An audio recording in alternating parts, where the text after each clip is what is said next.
Evening, folks. Welcome back to Trinity Times podcast.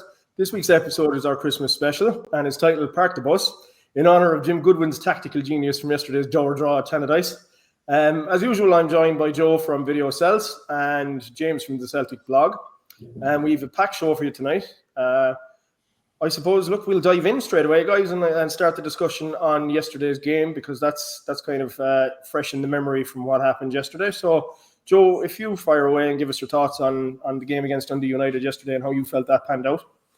Frustrating, 90 lost minutes. We knew before the game, Tannadice is one of the tightest pitches in Scotland. It's better than a plastic pitch, but it's very tight.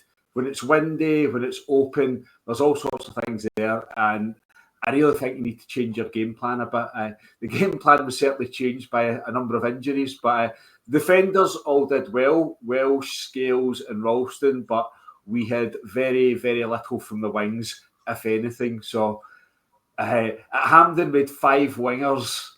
Forrest was injured, out for 6 weeks. Kuhn out for, we don't know, hopefully not too long. And all of a sudden, Yang and Palmer are back in the mix. And we know Rodgers has tried his best. He's dumped most of Matt Lowell's inspired signings. He's tried to get a tune out of those two, but we watched them for the first half of last season and they were very poor. They're just not at the races.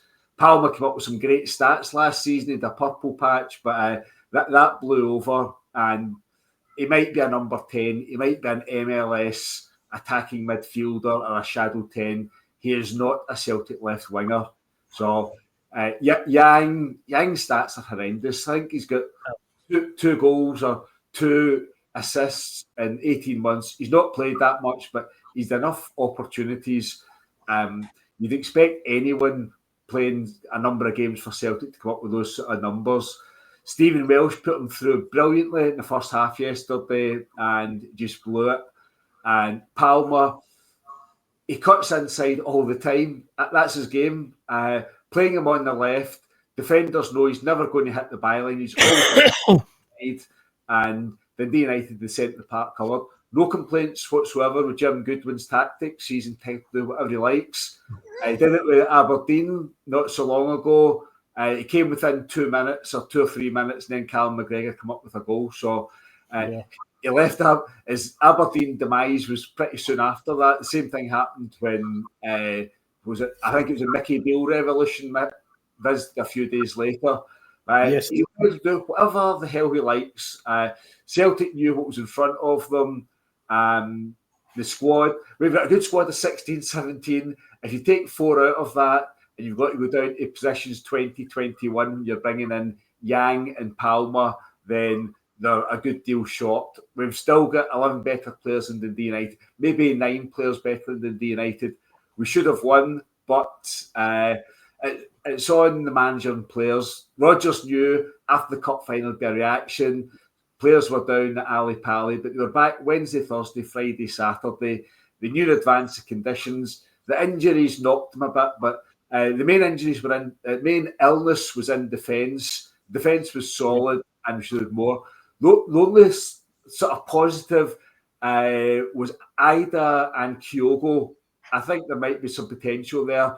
When you're limited in winger options, rather than playing 2 wingers, it might be better to play 2 strikers and 1 winger because the wing options are just not up to it.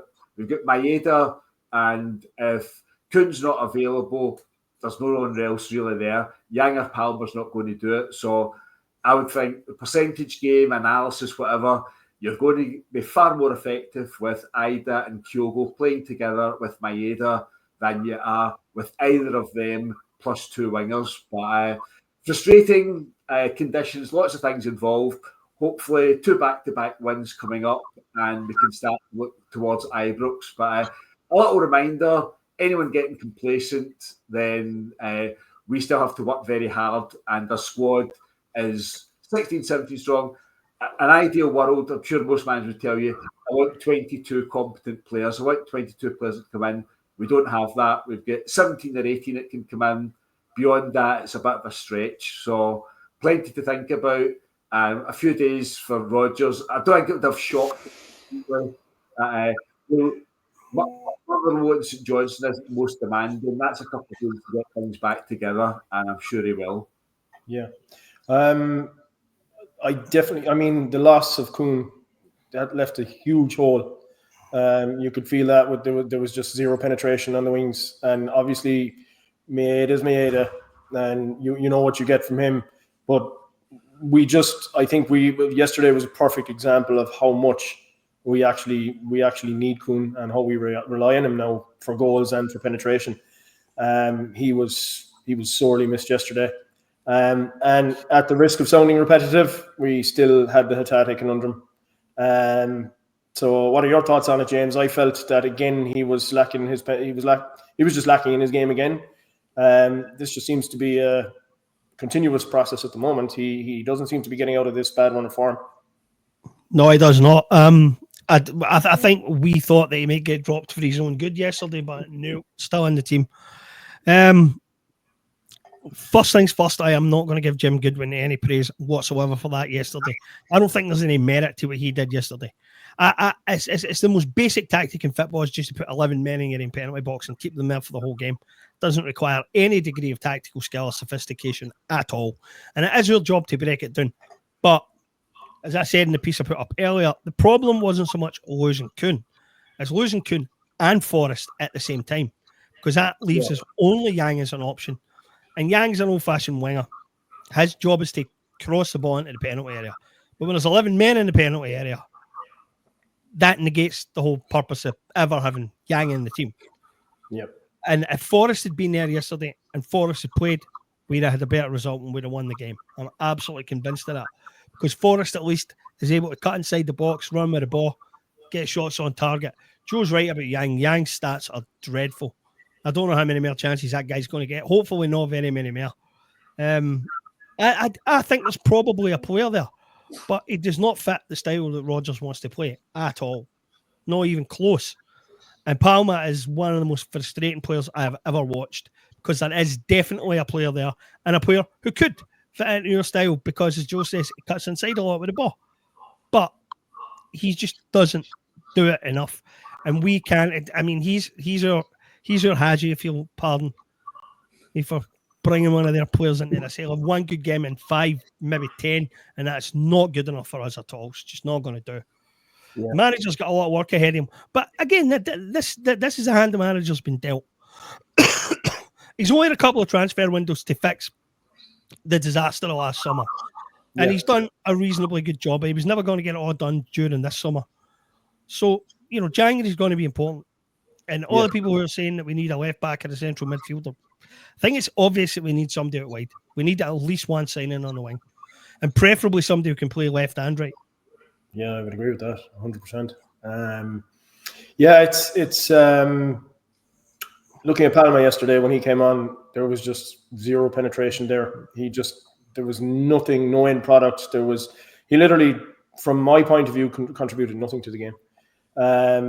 And look, Yang was maybe fractionally better while he was on, but neither of them just didn't contribute. In terms of the midfield did their job, but it was very hard to break down that parking the bus tactic. It's just, and look, it was very windy there. That wasn't helping either. Look, we can't blame the conditions, but I suppose the concern is we're not in a great run of form at the moment. Would we chalk yesterday down to the fact that we had injuries and we were missing key players, or would we link it to the fact that we're just not on a good run of form at the moment? What do you think, Joe? The form isn't great, but I wouldn't read too much into it. Partly it's horrible conditions. Tannadice and Pittodrie have been utterly miserable. That's Scotland. You've got to play the card that you're dealt with. But I'm not too overly concerned. If we can get back towards playing 45 minutes or 90 minutes, I'm pretty confident things will be okay. I don't think there's a form slump. I don't think players are majorly off the boil. I read some nonsense about Kyogo. His time's up and various things. Keep putting the ball across the box to Kyogo and he'll do damage. You don't score that goal against Hibs a couple of weeks ago and turn into Sibo overnight. So Kyogo has got it. If he gets the right support, things will be fine. Hatate's got it. He's off the boil, but there's options there. We do have 5 good midfielders, and the manager's got to get the blend in the mix right. If he gets that right, with Maeda, Kun coming back is a big. It's impossible to get away from yesterday's match without talking about a guy that never played. It's natural that every team needs their best player. He's been our best player this year, and because he was missing in other circumstances, that contributed to the draw. But I've no great concerns. I would think against Motherwell and St Johnstone, we'll probably win both matches by at least 2, probably 3, and possibly more goals. It doesn't really say much about us because we know we're not up against much, but it gets things back but a bit more regular. And then we've got Ibrox, and then we've got 2 home games after that. So we've got 4 of the next 5 games at home. The one away from home is absolutely massive, and it'll impact far more than any other fixture. But the manager can be thinking about how we can use the squad over that, get things right so that we're as strong as possible going to Ibrox, and get something from Ibrox, a draw or a win, and then get 2 matches, home matches after that to consolidate on things, and then you can start to think a little bit towards the Champions League. But he's got a very good squad. A few of them are a little bit off the boil. It's nothing major. It's not requiring massive surgery. And if you can get a couple of players in, well, let's not forget, before Mark Lowell came in, Ange Postecoglou was in charge alongside his agent, and he had 3 signings lined up for 31st of December. That is a benchmark. It is not a notoriously difficult window. It's as difficult as any other window. It's as difficult as you want to make it. Rodgers will know the weaknesses in the squad. He'll know the areas he wants to strengthen. He's got his own guy in, the football doctor. He should be working. He's been working with Celtic since the summertime. It was interesting, Rodgers flagging up going to Dublin on Tuesday to see Dermot Desmond. I reckon that's given him his place to show that he's central to things. I don't really think he needed to go over and plead a case. I think what Rodgers has done since he came back is convinced Dermot Desmond to let him go on with it, but show a bit of respect, a bit of due regard to Dermot Desmond over there. That's also a nod towards I'm expecting things to happen in the transfer window. So it's up to Michael Nicholson to execute them, and we could do with them coming in at the start of the window rather than at the end of the window. So we're all watching.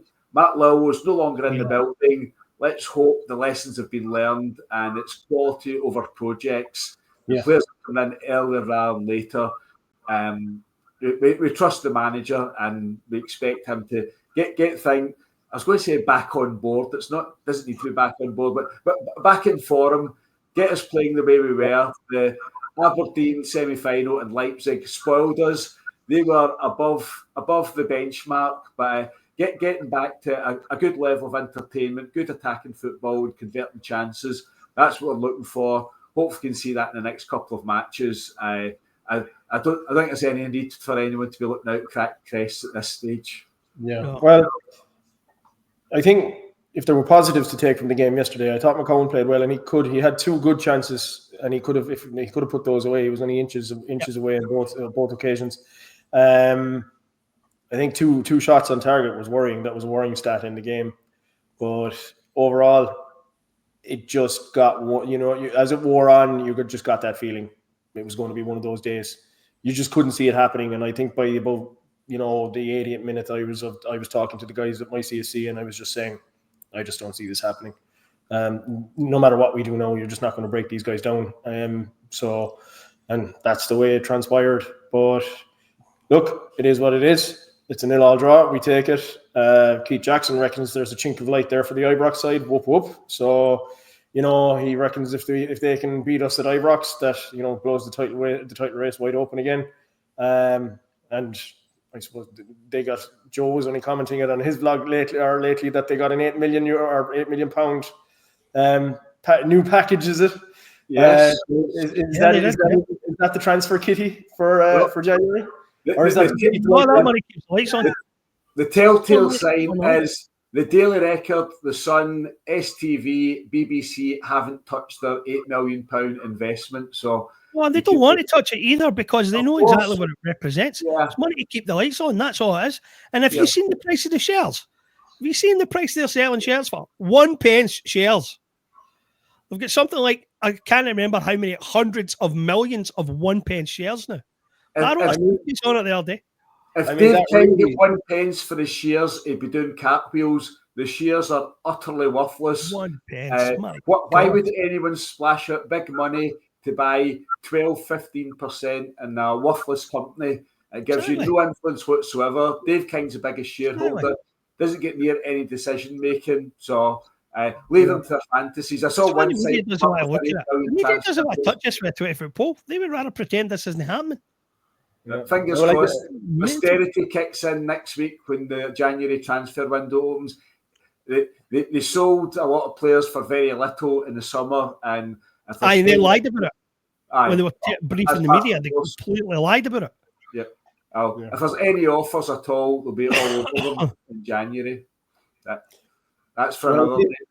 I think we've all touched on it in our blogs at one stage or another that the shares aren't worth. I think at this point, toilet roll is worth more. Because if you go and buy a packet of toilet roll and the amount of sheets in a packet of toilet roll and work it out, I think you're paying more than a penny for a sheet of toilet roll. Yeah. So look, guys, we'll wrap it up on the game. I think there isn't a whole pile more that you can say in it because it wasn't a very exciting game. And I'll say one thing about the game, right? Both of you have said pretty much what Jackson said this morning, which I pulled Jackson up for. He said that we're in a form slump. We're in a performance slump, not a form slump. The performances have went down slightly, but the form has been pretty good. I mean, I keep on reading references to drawing 3 games in a row. It fucking drives me nuts. This absolutely drives me nuts. This is the worst spin I've ever seen. One of those games was a tough European away fixture. This one here was a tough SPL away fixture and less than ideal conditions with major injury problems in the team. And the other one was a cup final that we won, although you would never know that. No. So I don't know what really 3 draws in a row. Seriously, it just pisses me off. Look, ultimately, the whole footballing world has come to a standstill as a result of that penalty decision. So I mean, games were stopped out in Spain. People were missing surgeries. It was off the scale. The fallout from this particular penalty incident. I think the whole footballing world is in shock, absolute shock. As a result. So, look, guys, we move on. Our next subject to tackle today is our favorite guy, Tom English. And he was really out in force last week. First of all, on Twitter/X, whatever you want to call it. But his comments in light of this penalty decision or lack of a penalty decision or whatever they were looking for. This guy he just has one agenda, and that is to rise Celtic supporters. But he spends more time making a complete and utter twat of himself in this process, because you would think that the guy would have learned by now when he starts these Twitter spats, because the Celtic fans just come back at him and they absolutely destroy him, and he still doesn't learn. And he still came back after Willie Collum announced that it was an unacceptable mistake. He still came back with, Celtic fans form an orderly queue.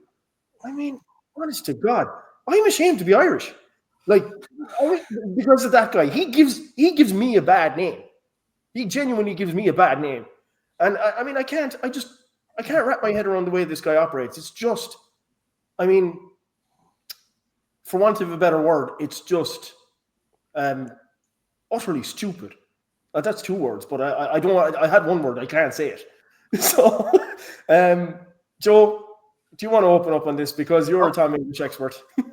I'll let James go first. James. I'll pass the ball. I'll let James go first, then I'll finish him off afterwards. Yeah. Oh, you'll deliver the coup de grace, James. Yeah, let's hear your opinion on it. Tom English is frustrating for a number of reasons. He's frustrating to me in the same way that Ewan Murray is occasionally extremely frustrating. Because Ewan Murray is actually an outstanding journalist and a great writer. And when he goes in his wee mad Twitter rants against Celtic and Celtic fans and the signing policy and how outgunned every other team in Scotland is, well, and giving us no allowances in Europe when we lose to teams that we're financially outgunned against, it pisses me off because he is a smarter guy than that and he knows better than that. And he's basically acting as a troll. And that's how Tom English behaves at times. And Tom English used to be a serious journalist and he used to be a pretty good journalist. He's a pretty smart guy and he's a good writer. And I used to like reading the guy a lot, right? But Tom English has been losing credibility and losing his mind for a few years now. And I remember when he did his interview with Chris Boyd, where they spent most of the time talking about Chris Boyd's Doug. And he got slagged about it after Graham Spears and tried to pretend that it was a bit of serious journalism. It was not serious journalism. It was fanboy gushing over one of his heroes. That's all it was. Absolutely ludicrous. And at that point, Tom English ceased to be a serious journalist when he's trying to defend an interview like that.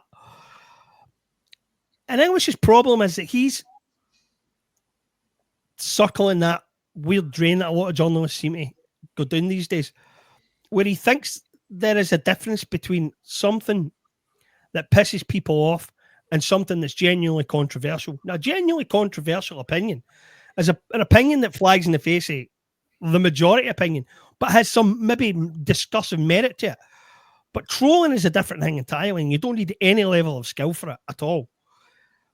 I mean, people like Keevans excel at it. They don't even try and make serious arguments any longer. They just say whatever they think will generate the most discussion and outrage, and that's what Tom English does these days. And that, you cease to be a serious journalist when you do stuff like that. Yeah. There's also this tendency that English has to take everything that comes out of Ibrox as absolute truth. And the situation that I've written about a couple of times was his whole dodgy dossier, his behaviour during that incredibly bizarre series of events, for which he got pulled up by Spears and by Michael Stewart, and he had a Twitter debate with the two of them, where they were accusing him of having said that the club across the city had said that threats had been issued to somebody or other. And English denied ever having said that. And Graham Spears said, well, you did say it. You did an interview with one of the Ibrox directors, and you're the one that used the phrase. It's in your article. And he flatly denied it, and they had a big major fallout about it. But his behaviour all the way through that was absolutely lamentable. Every single time they made an allegation, he would defend them. He would say, that sounds like it's got merit. That has to be taken seriously. Then when the dodgy dossier came out, he read it and liked what was in it and thought that there was something there and it was worth a proper discussion. Once the clubs got to see it, they were like, what the hell is this? Peter Law memorably called it embarrassing and tossed it aside without even further discussion. I mean, English's default position is just to support everything they say, no matter how stupid, no matter how ridiculous, no matter how distended from reality. And he does it all the time. For him to have a go at Celtic fans the other day was just English at his best. There was no need for that at all. He just decided he was going to try and antagonise as many people as possible. I mean, how are you supposed to take somebody who does that seriously? That's not a serious journalist behaving with responsibility. That's just a dick. Try to be a dick. That's all that is. That's what I should have said, to be fair, but I was a bit more polite than that. Then the Ian Maxwell interview, right? The Ian Maxwell interview. It ends up by talking about how Ian Maxwell has had a go at the press for sensationalising the penalty and turning it into a week-long unnecessary debate. And English is saying, yeah, I agree with that. And I'm like, wait, what? All of a sudden, you don't want any part of it. We should have left this on the first day the decision was made. Who are you kidding? Who are you kidding? And unless you change profession in the last 6 hours, you're a member of the media that he's criticising. He's criticising you. Don't pretend this was nothing to do with you. And that's what he does. He's got a tendency to do that as well. He'll get involved in a major argument, major debate. He'll stir the soup as much as possible. And then when it all explodes, he'll stand there and be like, "Oh, this is getting nothing to do with me." Back off and nothing to do with him. So cowardly. It's unbelievable. But I mean, Unbelievable. that is his But it's nature. frustrating because he used to be a serious journalist, Yeah, and he isn't any longer. That's it. He just wants to antagonise Celtic fans. I mean, they're his target. We, as Celtic fans, have a target painted on our back, with Tom English, and he has no interest in actually doing any serious or balanced journalism when it comes to Celtic Football Club. No interest. And the behaviour throughout the week, the Twitter spats are just, it's childish and it's immature, and it just, like you said, James, doesn't know. I mean, it's just embarrassing. Joe, let rip. He is not a serious journalist. He has never been a serious journalist. He has never written anything of consequence that's worth looking at. He was at the Sunday Times as a number 2, the Scottish Sunday Times, a number 2 in the mid to late 90s. Went back to Ireland for egg chasing. They rumbled him and he was bombed out of that, and he returned to Scotland and he turned up at the desk of Scotland on Sunday. He followed on from Kevin McCara, top journalist. Yes. Jonathan Northcroft, top journalist. Graham Spears, I'll not say too much. He's decent and produces some thought-provoking stuff, but he's not the same category as McCara or Jonathan Northcroft. Well, that's a pretty special category, to be honest. And then they turned to Tom English. He has got no contacts in Scottish football. He's got no understanding of football. And Scotland on Sunday went off a cliff. Newspapers were going downhill anyway. He put his foot down. He's got no knowledge of the game. He's curried some contacts at Hearts. He got some stories out of Hearts. Wow, who cares? Edinburgh's a rugby city. The Scotsman publications, football is a bit trivial. It's second place to them. And through having an Irish accent, through his criticism of Celtic on occasional appearances on Radio Scotland, that was a box-ticking exercise, and that got him a more regular gig there. And cottoning on to that, he played up to it, slaughtered Celtic every opportunity, slaughtered Neil Lennon, blah, blah, blah. Yep. He was still singing the praises of Craig White, even when James Traynor, the Daily Record, had ditched him. So he's at BBC Scotland. Salary's entirely dependent on folk paying the licence fee. Folk know what to do with that. He's got no ability. During the lockdown, he got friendly with Scott Gardner of Inverness Cali Thistle. He was feeding him stories regularly about the atrocity that was carried out, the miscarriage of justice. Strangely, with Inverness Cali Thistle's recent demise from the top division, first division, now in Championship, now into first division, Tom English couldn't care less for Inverness Cali Thistle. He's not investigating his old pal Scott Gardner. He's got no knowledge of football, he's got no respect amongst his peers. Apart from Ewan Murray at The Guardian, no one in the media business has any time for him. They know he's of very limited talent. He likes to make a lot of noise.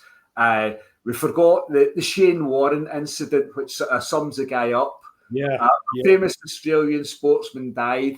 Celtic expressed sympathy, and English couldn't wait to jump in with both feet to slag Celtic off. I remember it well. In newspapers, if you try to put that through a sub-editor or an editor that says, wait a minute, forget it. But on Twitter, it's instant. He couldn't hold back in that. Anything at all to put the boot into anything Celtic will go for. The BBC was forced into apologising a couple of weeks later. And then last June, when Brendan Rodgers was getting appointed, English goes on to an Irish podcast using his BBC equipment. That's a microphone, nothing else. And it was slaughtering Brendan Rodgers. Brendan Rodgers was a failure. He was washed up. He was going back to Celtic because nobody wanted him. He was pining for the Spurs job at Ange Postecoglou. Thankfully, I'll give praise to Celtic in this one instance. On the back of that, BBC Scotland haven't been invited back to Celtic Park. They've got their contracts. They're entitled to access before and after matches, but the normal Friday pre-match preview BBC Scotland don't get invited along to that. For whatever reason, well, it must just be that box ticking reason, because English adds absolutely nothing to BBC content. He spends most of his time online. That's the only place he's got any relevance. If he tweets something about rugby, nobody cares. Nobody's interested. He tweets something slagging off Celtic, anything at all, and he knows he'll get a reaction, and that gives him a warm glow because he thinks he's getting it right up those Celtic supporters. We're laughing at him. His demise isn't too far away. If you're still paying the licence fee, have a serious think about it. You're paying for Tom English's salary. You're paying for Kenny McIntyre, Alistair Lamont, Neil McCann, James Derek Fair, Ibrox, Corey Loy, who's that idiot goalkeeper that threw the ball? Cammy Bell. That's what you're paying for. So take it or leave it.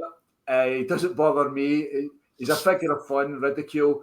Once or twice a month, I'll do a story about how stupid he is. But no, James, I'll disagree with you. He's got no credibility. He wasn't once a good journalist. He might write some stuff on egg chasing. Nobody in Scotland cares about it. And so what? We know our football. This is his second love, don't forget. English is like a 12, 13-year-old that's just discovered his mobile phone, and he gets attention for slagging off Celtic. So good luck to him. Hopefully this is it. Hopefully Tom gets to celebrate Celtic's 55th title in May, and we'll see how his future, what direction his future career takes.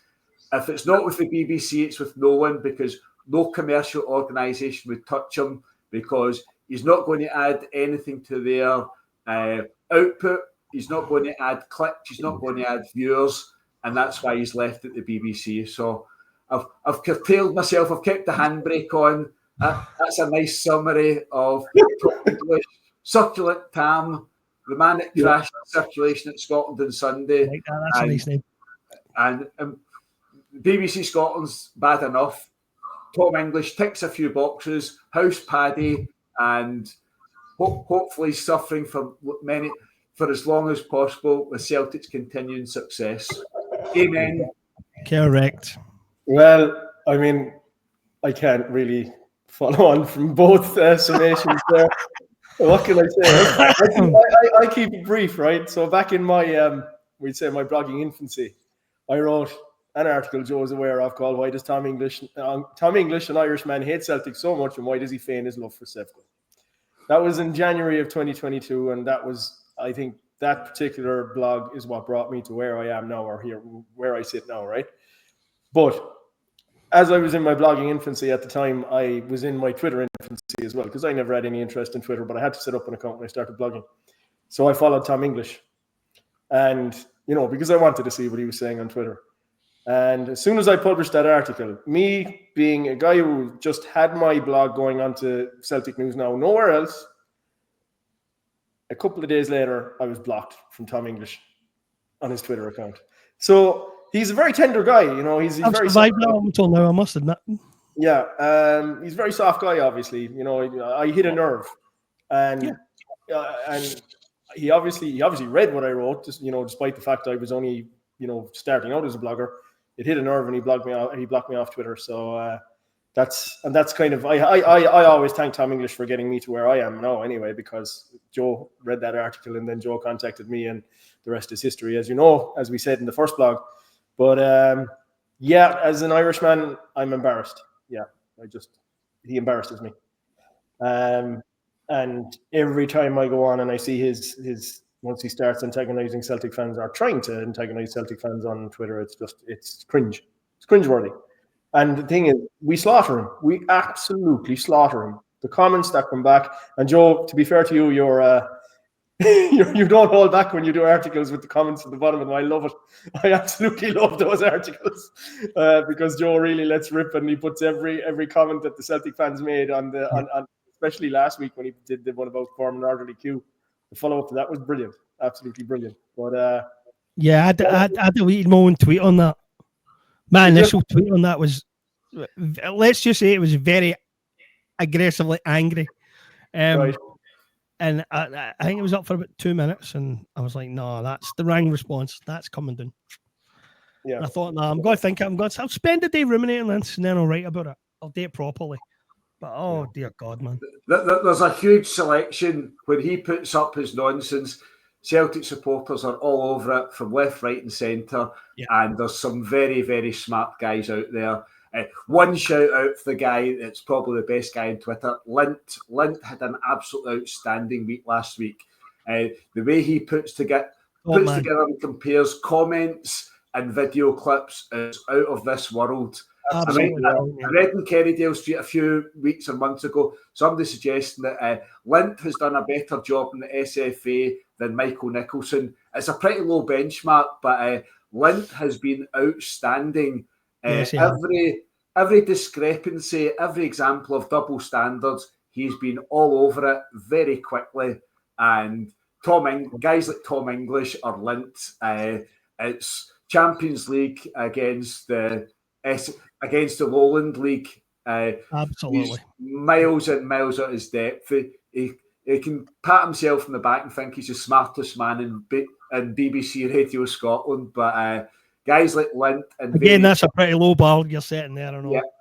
Yeah, guys like Lint and dozens of others can highlight how out of touch and how compromised and pathetic Tom English is. So, unfortunately, Tom, that's that nasty social media thing.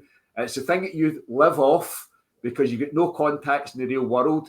You don't go for lunch with people. You don't go for drinks with people. You don't have phone calls with people. You troll across Twitter, and on that level playing field, you're a laughingstock.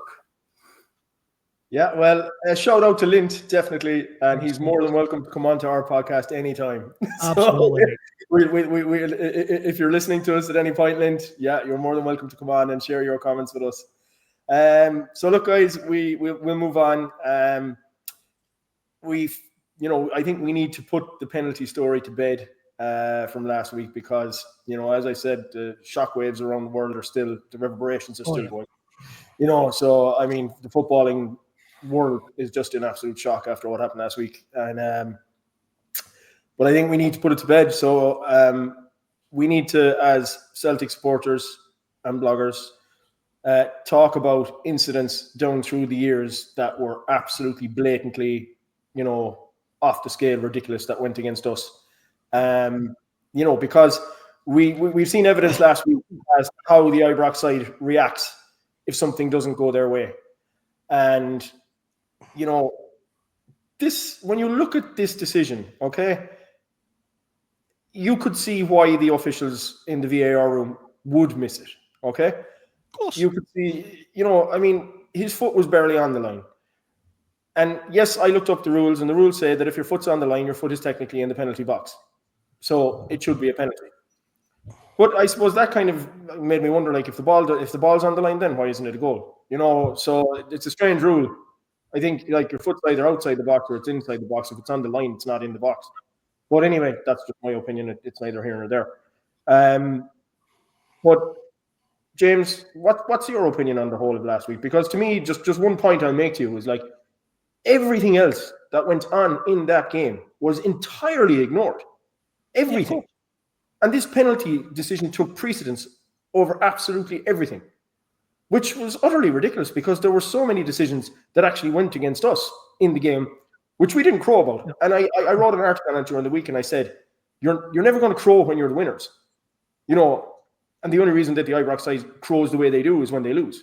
Yeah. So, look, what's your opinion on it? I mean, it's probably one of the most utterly ridiculous weeks in Scottish football that I've seen in a long, long time. Well, we talked about it last week, and we were only a couple of days into the insanity. And what I thought was interesting was that Brendan, when he got interviewed on Friday after the SFA had clarified it, Brendan basically said what we said. The theory that Tom English and his ilk didn't even want to consider, which is that he thought that the whistle had been blown when it initially happened, and that therefore the free kick's outside the box and what happens after that's irrelevant. And I thought that, and we all thought that. So, of course, you can see why the guys in the VAR room would have been like, no, it's fine. You've blew the whistle, so it's fine. So, to me, it's a marginal decision. That's all it is. All this talk about it being a stone wall and all that, I don't think it is. I think it's a marginal decision. If the referee blows a whistle before the two players are in the box, then it's no penalty. So it's ridiculous. The whole last week was an embarrassing one for the Scottish media. And this is why people like English are now trying to say, oh, yeah, there wouldn't have been all this furore if it would have been two other teams. And see, that is such utter garbage as well. English tried that one at the weekend. Oh, it's only caused all this controversy because it's these two teams. Nah, not true at all. If the decision had gone against the club from Ibrox, it did not matter who the opposition was. They'd have pulled it apart for a full week. Had the decision been in favour of Celtic, it wouldn't have mattered who the opposition was. They'd have pulled it apart for the full week. There were people in the media the day looking at the real tackle yesterday and asking if it would just possibly deserve another red card. I mean, this is the level they work at. It's constant with these guys. So, I mean, there was nothing really unexpected about the last week, as embarrassing as it was, because it's almost as soon as the game was done. We were all like, oh, well, I guess there's got to be some controversy of the penalty. And my reaction was good because I like it when they're complaining. I like it when they're bitching. Yeah. And I hope that it's a incontrovertible decision that somehow hasn't went their way, because I actually enjoy seeing how het up they get and how pissed off they get, and the foot stamping fury in the Ibrox fan forums, and we're going to march on Hampden and burn the place down. Come on, seriously, guys. Ian Maxwell actually said something similar to that the other day before he did the English interview, when he gave his initial response to it. He said, a lot of clubs talk about going to war with the SFA, but none ever does. It all gets solved reasonably and responsibly with a conversation. He says people should, cease all this talk about going to war with the SFA, because no one ever does it. No one ever does it. By the way, all it does is shows the Ibrox club up to be weak anyway. Yeah. Because they talk about digging into things and stuff, and then they have to accept the explanation just like everybody else. Yeah, so but why was Frank Connor and the two VARs, why were they thrown under the bus? I mean, well, we don't know that they were. You see, this is another assumption, right? We don't know that they were, because I think there was an incident earlier on in the season which involved us, where there was a presumption that the VAR guys had been demoted, or the VAR guys and the officials had been demoted. And in actual fact, they were just on the rotation, and they were back in the line of duty the following week. Connor's got the game. Am I right in saying that Connor's got the game on Wednesday? He's the assistant referee on Thursday at Kilmarnock, Aberdeen. And then on Sunday, he's the assistant referee at Celtic and Motherwell. So there is no demotion, absolutely no. There's a rota. There's 6 top flight matches. There's 6 referees, 6 VARs, 6 assistant VARs, and not every VAR gets a gig every week. So they missed out at the weekend. Muir isn't getting anything on the 26th, but he's back on the 29th. So it let them all think, oh yeah, look at that, that's them being demoted. But it never happens. Celtic's supposed to be guilty. Stephen McLean, after the 2015 Scottish Cup semi-final, he didn't get a game the following weekend. Oh, look at that, he's been demoted. Nonsense. They're back again. You've got a job for life. It's the way it operates, but it's an easy headline. But there are more match officials than there are matches, so some of them are always missing out. So it's non-story time again. Yeah. I mean, I guess there seem to be differing opinions though between, say, Willie Collum on his VAR show and Ian Maxwell on his interview with Tom English. Ian Maxwell seemed like Collum seemed to be more submissive in terms of the way that he was handling the situation, whereas Maxwell didn't. But was that more a case of Maxwell being wound up by Tom English and having to get defensive? What do you think, Joe? There's a little bit in that, but I think a bigger issue to come out of this is Willie Collum is becoming more and more remote and distanced from the rank and file match officials. They are not used to being hung out to dry. He, from somebody that knows somebody, Willie Collum stepped over a line with the way he criticised Muir and Connor. He could have been a bit more diplomatic, but Willie Collum has one interest in life, and that's Willie Collum. He is without doubt the worst referee in Scottish football this century. The guy has got no understanding of the game, no rapport with footballers. It's all about him. Absolute contempt, the way he speaks to players, the way he deals with them. And now that he's in this job, he is only wanting to promote himself. He's got Chris Boyd, Keith Jackson and others saying what a great job he's doing. He's a breath of fresh air. It's great transparency. Willie's doing it. Willie Collum is a product of all this refereeing. Willie Collum knows the weaknesses of all the referees. Willie Collum watched Alan Muir deny Celtic a penalty at Fir Park. He was smart enough to notice that Dazen Maeda put the ball into the net with his arm. He didn't notice that the reason that Dazen Maeda was on the deck was because he was fouled. Willie Collum watched all that and put Alan Muir in charge of VAR for the cup final. And then when Alan Muir messes up, Willie Collum washes his hands of him. Willie Collum, I don't think there's much affinity with Willie Collum to begin with. I don't think he's quite one of the lads in the refereeing circuit. And he better be very careful because the other referees have got no time for him. And again, these guys are all contractors. They're not employed by the SFA. They don't have any real obligations. They're going to be well paid, but there's 4 paydays for them over the Christmas period. That was the weekend past, the 26th, 29th and 2nd of January. But Willie Collum, the SFA are dependent on their goodwill.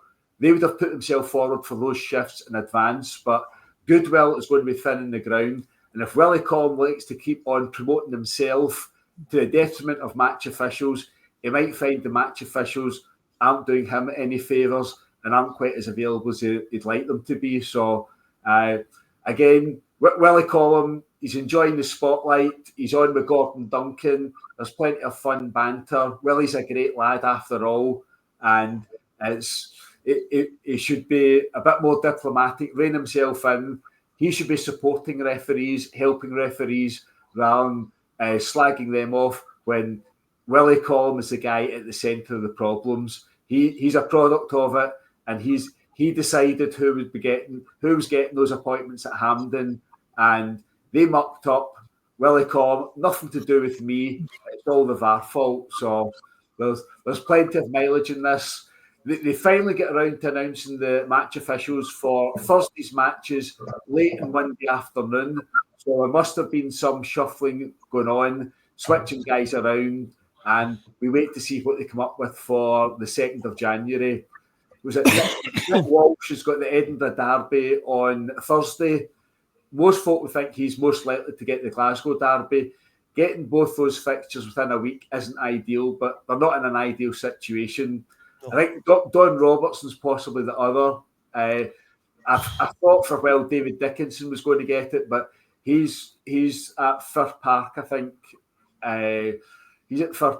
He's got one of their games, either St Mirren away or Motherwell away. He did a game on Sunday, so I think he's out of contention. And my boys are out. Shut up and have some water, go. Do you think, though, that You sound worse than me, mate. we're going to get... It's inevitable before the season is out that there's going to be a controversial decision that goes against us. Are we going to get the same kind of mea culpas and apologies from Willie Collum in that instance? No, we're not. Joking, aren't they? No. Michael Nicholson won't open his mouth.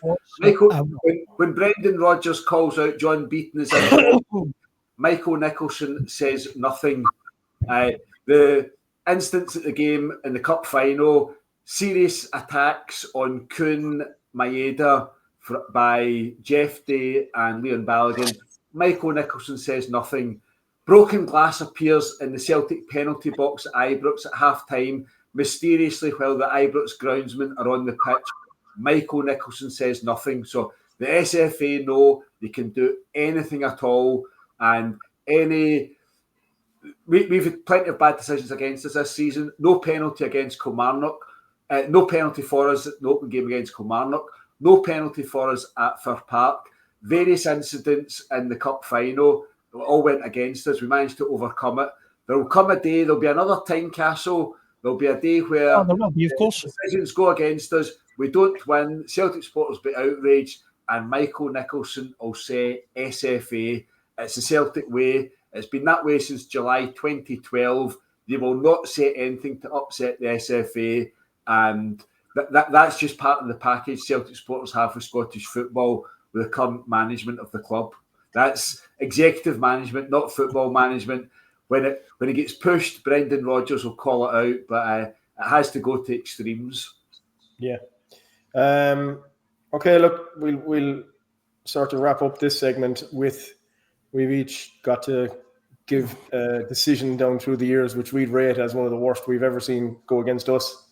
So, James, in your opinion, I mean, because of the outcry from the Ibrox side all of last week, I mean, over what we'd say was a marginal decision, what would you say, I mean, stands out to you down through the years? I mean, there's a litany, but is there anyone in particular that stands out to you?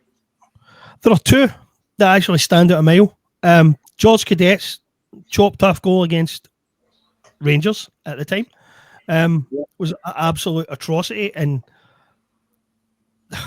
the League Cup final offside with John Hartson's one of the worst decisions you'll ever witness. He was a mile onside in that game, yeah. One of the worst decisions you'll ever witness. But there have been loads of them over the years.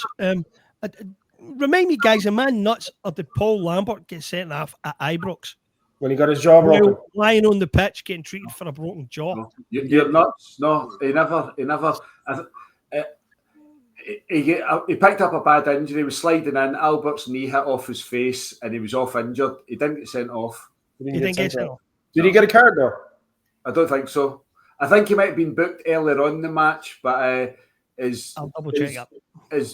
His teeth were flying across the television screen. That was the end of the game for him. He went off injured. So yeah. That's one less atrocity, but there's plenty to select from. Any ones in particular for you, Joe? There are loads of them. I'll pick out one. I think it was 2006. Paul Le Guen's one and only visit from Celtic at Ibrox. Celtic are leading 1-0, playing into the Copeland Road stand. The ball gets knocked aside. Neil Lennon takes a touch round Stephen Smith. It was Gravison had scored the opener for Celtic. Yes, I remember that. I think Stephen Smith's still mentally scarred from getting out the road of it. But before half-time, Lennon gets sived down the box, front of the Copeland Road stand. Kenny Clark didn't want to know. He knew the consequences, giving Celtic a penalty to go 2-0 up at half-time. I think we were 17 points ahead going into that match in December, and Kenny Clark did not want to know. So we never get the penalty. I think Danny, Google him if you like, he might have equalised in the second half. We left Ibrox only 17 points clear, but that was an outrage. Another belter was Craig Thompson a few years later when Tony Mowbray went to Ibrox. I'm trying to think if Mowbray get 2 games at Ibrox or just the one. I think he get 2 games at Ibrox. The first game, Sean Maloney get chopped twice and again did not want to know. Given Celtic, I think eventually gave Celtic a penalty at the third Stonewaller, and then Mark Wilson get booked for a dive for it should have been another penalty in the second half. But there's tons and tons of them. I think there's a 7-minute video highlighting some of them, and that's just the games at Ibrox. So there's plenty of content out there. You can choose whatever. You can go back as far as you want, or you can go back to last season. The Silva penalty last season, when John Beaton initially booked him for diving and then decided that it should be a penalty. There's one. Kyogo's disallowed goal for the squinty lines this season, etc., etc. But don't let that disrupt the narrative. Celtic have been getting away with murder for the last couple of seasons, and it's all those VAR officials that are appointed from dubious sources. So we'll treat it the contempt it deserves. Keep our eyes open. Celtic, Nicholson won't say anything, but we can keep our eyes open and put the content on the blogs. And folk buy into it, folk recognise it. That's why we're all sitting here tonight with successful independent blogs. Exactly. Well, for me, correct me if I'm wrong in this one. I'm a little bit vague on it, but Jim McCluskey was the ref. Would have been around 97, I think. Paul Lambert again was cleaned out by Andre Kanchelskis. Stephen Mahy was cleaned out by Andre Kanchelskis, yes. Yep. And it was a blatant penalty. And Alan Stubbs remonstrated with McCluskey, and he was told, and Stubbs last year in an interview actually said that he was told straight out by McCluskey that as long as I'm a referee, you will never get a penalty at Ibrox, no matter what. And I mean, that kind of just sums it up, really, doesn't it? You know, and I mean, what reason would Stubbs have to make that up if it didn't happen? You know, and it fits the narrative of the way that we've been screwed over all down through the years. But, you know, yeah, you only have to look at how many of these guys have ended up on the Sash Bash circuit. What was that? You only have to look at how many of these guys have ended up on the Sash Bash circuit to realise how bad it is. Yeah. But to be told, outright, questions that. Yeah, it was absolutely blatant. So look, like you say, guys, we could spend the night on this one. We could dedicate a full podcast to it. But we'll move on. So touching on Rogers' meeting, we did touch on it a bit earlier on inadvertently, but touching on Rogers' meeting with Dermot Desmond in Dublin and the potential transfers of the upcoming window, do we think that this meeting is a preemptive strike by Rogers to kind of match what Ange Postecoglou did back in 2020, coming into 2022? I'd be utterly amazed if we've got 3 signings lined up for 31st of December. It'll be better than last summer where we went into January. Well, it was maybe about the 10th or 12th that we signed Kuhn. Unfortunately, dental surgery, and we saw very little of him. And then who knows the process it ended up with Adam Idah. But I suspect other forwards, other options were put to Brendan Rodgers. He knocked them back. And again, it's sliding doors. If Norwich hadn't signed Sidney van Hooijdonk, they might well have held on to Adam Idah. And we might have signed Sidney van Hooijdonk. He might have done an Adam Idah, or he might have done very little for Celtic. So you really can't be waiting for the last couple of days. Business needs to be done early. I don't think anything major was decided in Dublin last week. I think Rodgers had his plans. He's put them to the Celtic board. The Celtic board will have put them to Dermot Desmond to see if he's okay with it. And a bit of a ceremonial visit. We'll all go over to Dublin, talk things over. I'll mention it at the media conference, and that puts the onus on Nicholson to deliver. So I don't think anything major was decided. I don't think there's any change of policy. Rodgers will have his plans well in advance. The draw with Dundee United confirms that the squad needs strengthening. Kieran Tierney's been dropped into the mix again. That throws more light on the left back conundrum. So we'll see what tumbles out, but I think Rodgers is on the front foot. He's not wanting to let things slip. They've got almost a once in a generation chance of doing something in the Champions League. So Rodgers won't be letting that pass him by. He knows he's got a squad capable of beating young boys of Bern. That puts you into the playoff, and you should go into the playoff with a 50-50 shout. Depends who you get in the draw, but there's a £10 million prize for getting through into the last 16. So Rodgers is a football man. Rodgers is ambitious. He wants to push things as far as possible, and we'll see if others at Celtic are on the same wavelength. James, do you think there's any veracity in the Tierney story? Do you think there's anything there? Do you think maybe that Rodgers went over to say, look, to Desmond, we need to finance this and get it over the line? It's not me. Look, my personal opinion is it's not a road we should be going down. I don't think anyway, but that's just my opinion. What's yours, Alan? No, I agree with that. I don't see any merit in the Tierney idea at all. I think everybody would regret it. I think the club would regret it. He would regret it. The manager would regret it. The fans would definitely regret it. The ones who've been clamouring for it the loudest would regret it the most, because we certainly wouldn't be getting back the same player who left. If he was the same player who left, we wouldn't stand a chance of getting him in the first place. At the point where he left, Tierney wanted to play against the best players and challenge himself in the best leagues that he could. And if Tierney is capable of doing that, or he thinks he's capable of doing that, we don't have any chance of getting him, because there will be offers for him and he'll go somewhere else. Yeah. I think probably things got rubber stamped in Dublin. I think that Rodgers has probably had an idea of what he needs and what he wants for a while. And I think it was just a case of good earlier saying these are the targets still within the budget. Let's get it done as quickly as possible. Oh, sorry, guys. No worries. I mean, look, we're lucky you're actually on. You know, you've had a couple of rough days, so we'll take that into account. You're a martyr, as we'd say here in Ireland. You're a martyr to the cause. So, look, to be fair, the Tierney rumors, while the name Tierney is nice and the thought of Tierney is nice, definitely. I think he's been so injury prone anyway while he's been at Arsenal. He's had an awful run of injuries while he's been there. That's not good. We're taking on a player who is injury prone. Outside of that fact, when he played for us prior to going to Arsenal, he was a player who was targeted all the time. The time. I mean, the hammer throwers were out for him in every game. Oh, yeah. I remember one game against Motherwell back in, I think it was 2017, where he got an unmerciful tackle where he got a boot into the knee, and I don't think the Motherwell player was even booked for it. But he was lucky he didn't actually break his knee or do serious damage. But he always seemed to be targeted in games because of the level of skill that he had as a player. And I don't think that's going to change if he did come back. I think, in a game like yesterday's, one of those ridiculously dour games where they're parking the bus, they're the kinds of games where people target him, Yeah.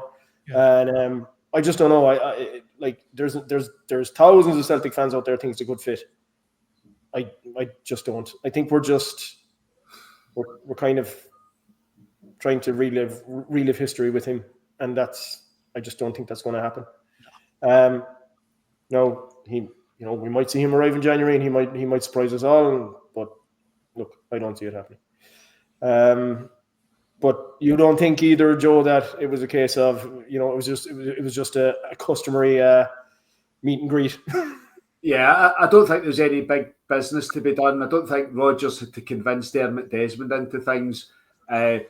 Rodgers will know his remit. He would have had some ideas, and they'd be in place.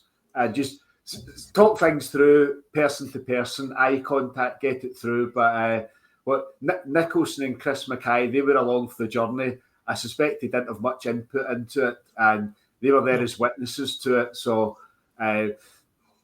things will be well in place, and it's now up to Nicholson to deliver. Yeah, 100%. We'll, I suppose, watch this space as we usually do going into January. The most notoriously hard transfer window for Celtic, always. Here's a question, though, right? Is it really going to be Nicholson's job to get it done this time, or is that what Tisdale's there for? Is he there to go and get the transfer business done, or is it still going to come down to the chief executive? Nicholson will sign it off. It's ultimately on Nicholson. So Tisdale, he'll know the budgets and what area they're in, but the final negotiations will be down to Nicholson to complete. Okay, I think you're catching whatever James has, Joe. Yeah. Okay, we'll park the whole transfer chat. I'm sure we're going to have plenty to talk about in January in regards to that anyway. So we'll move on to our final segment, which is our weekly look over the fence. So James, all things Ibrox, they must have really been celebrating at the weekend that they 2 point. They got it down from 11 to 9. They must have been thinking, look, all our Christmases have come at once. We have a chance now if we beat them at Ibrox. I mean, that game again at Ibrox against Dundee, what a load of... I watched it and I probably lost an hour and a half or nearly 2 hours of my life doing so. Again, I suppose we have to just take a look at these things to see what it is that we're up against. But yeah, I mean, it was... value in it is. It was brutal again. Yeah. I mean, if Dundee take that chance late in the game, then the whole tenor of the conversation this weekend's entirely different. And they're back in crisis and they're back wondering whether they should have stuck with the manager. And they are now stuck with the guy. I mean, I think he could probably, at this point, I think he could probably survive a defeat at Ibrox. It would make his life very difficult, but I think he could probably survive it. Because now they have, I mean, if they go into January with him, then they have to keep him to the end of the season. So I find it hard to believe that he's still there. And I find it hard to believe that a lot of people in the media believe some of the nonsense that they're talking. I mean, Jackson this morning, that it's a chink of light. Forget about it, man. Forget about it. I mean, during the mid-season slump last season, right, we had a 7-point lead. And I just don't see us going through a spell like that this season. I just don't see us going through a spell where we throw away 6, 7, 8 points in the space of 3 weeks or whatever it was. Yeah, well, if we get back to full fitness. If we get back to full fitness and form, we will just blow teams away again. Yeah. And I think even in the worst case scenario, right, where we leave Ibrox without a point, I don't think that will happen. But even in the worst case scenario where we do, I'd still be pretty confident taking a 6-point lead into the new year. Just based on what has to happen in January. Yeah. Based on the fact that we know the team will get stronger in January and we've gave ourselves a good foundation for the second half of the season. I don't feel any nerves at all about dropping points at Dundee. I don't feel any nerves about the possibility of dropping points at Ibrox. I think we're too far ahead. I think we're far too good a team this season, and I think that once we hit form again, we'll go on another one of the 10, 15 game runs where we'll just be untouchable. We'll look streets ahead of everybody else. And I don't think they're capable of going on one of their runs anyway. No, See, there are two elements to what has to happen. It's not enough for them to improve. We have to completely collapse. And those two things aren't going to happen. I don't think they're good enough. Fact. Anybody, see the article during the week in the Record about Dele Alli? Oh, ludicrous. I mean, this is the thing with them. Which party we are in downsizing don't they understand? I mean, they're selling their shares for 1 pence each just to keep the lights on. Yeah. And they think they're going to go and sign players like Dele Alli. They're mentally ill. Club Cuckoo Land. Joe, what do you think? I thought we would come up with Twat of the Week, and I was going to give it to one of our fellow podders. Over on the Rangers Rabble, some guy came up with the insight that Maeda's outstanding goal in the League Cup final should never have stood. So you, me, and everyone else watched Maeda take 3 outstanding touches. After a couple of days of deep digging on the instructions of Phil Clement, this rocket came up with the news that Maeda had actually went in and studied Leon Balogun in the ankle to gain possession. So that's a difficult one to beat. I mean, McCoy, Barry Ferguson, Chris Boyd, Neil McCann, they're all predictable, but it was good to get something refreshing, a different angle on it. So there's not much you can complain about with the own goal. Thank you, Nico Raskin. They came up with this bizarre notion that Kuhn had wiped out Diomansi for his 3rd goal, whereas the reality was Diomansi tried to wipe out Kuhn, failed, fell on his backside, and up at Kuhn as the ball hit the back of the net. So this guy on the Rangers Rabble decided to dig a bit deeper, and on closer inspection, Daisen Maeda wiped out Leon Balogun, and that was the reason why he scored that outstanding goal at Hampden. So whoever you are, congratulations. On Friday, you had your 15 minutes of fame. You were trending everywhere as you explained why Maeda's goal should have been disallowed because one of your mates on the group chat had spotted it. So there you go.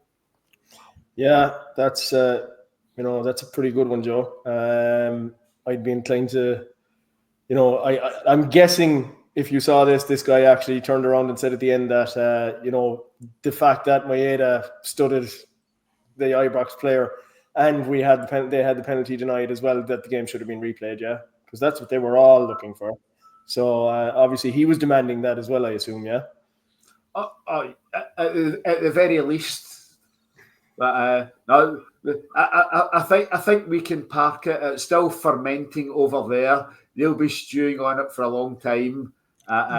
We've got 119, and I suspect there'll be at least one, probably two more before the end of the season. And but they'll go on about how that was a turning point. That